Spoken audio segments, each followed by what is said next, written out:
I haven't done one of these videos in a long time, so peace.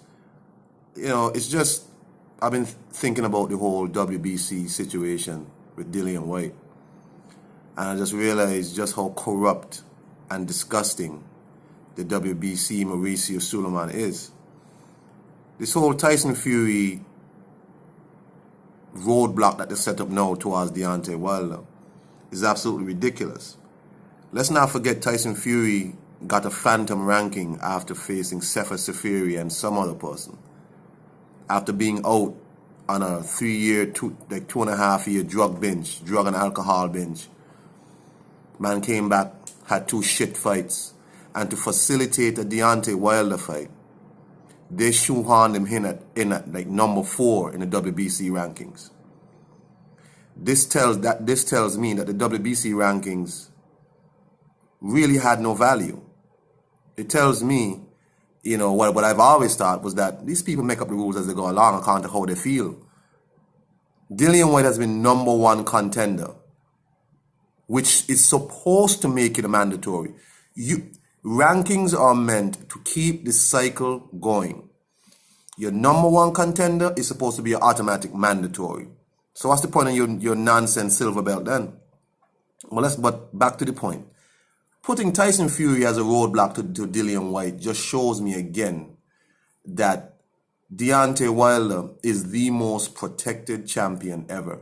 There's a movement, there's a concerted effort to keep that belt on PBC in America.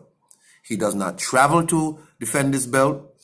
The man picks his opponents, because if you can already line up 2 or 3 opponents ahead of time, and none of them include the undisputed fight or your number 1 contender, something is wrong.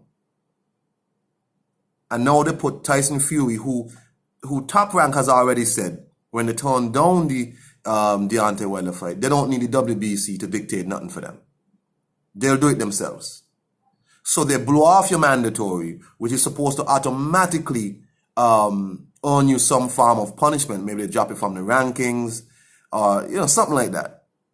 To put Tyson Fury back inside there again in front of Dillian Whyte is absolutely disrespectful. I don't see how people still put any sort of value on a WBC belt.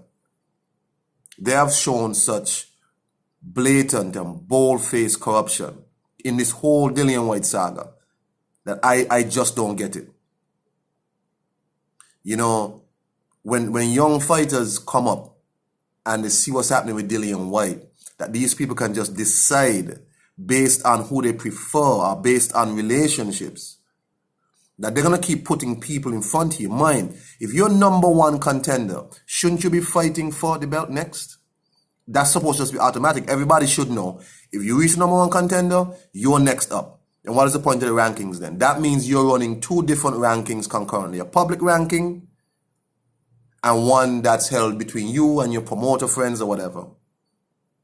I think it's a goddamn shame. I feel like Deontay Wilder and his fans have done a lot of damage to the sport of boxing. I think PBC in general is doing a lot of damage to the sport of boxing. And this is coming from somebody who used to be I always said I used to be a big Deontay Wilder fan. Until as a grown man, you really got to step back, watch the situation and realize this man ain't who he says he is. And the PBC is doing a disservice to boxing because of the backroom dealings and all that. Dillian Whyte should be getting the automatic mandatory. And if Tyson Fury decides he doesn't want to fight Dillian Whyte, then what? What's the next step? You're going to put somebody else in front of him to fight? Tyson Fury is going to get the Deontay Wilder fight regardless. It doesn't matter. If Tyson Fury today says he wants a Deontay Wilder fight, Deontay Wilder will fight him. Because that's his biggest money fight. There's nothing else there for Deontay Wilder. Nothing. If it's not undisputed, the only big money fight he has is Tyson Fury. Unless he fights Klitschko.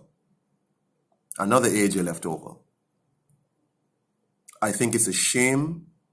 And I think Deontay Wilder and Shelly Finkel, these people, are bad for boxing in general. Peace.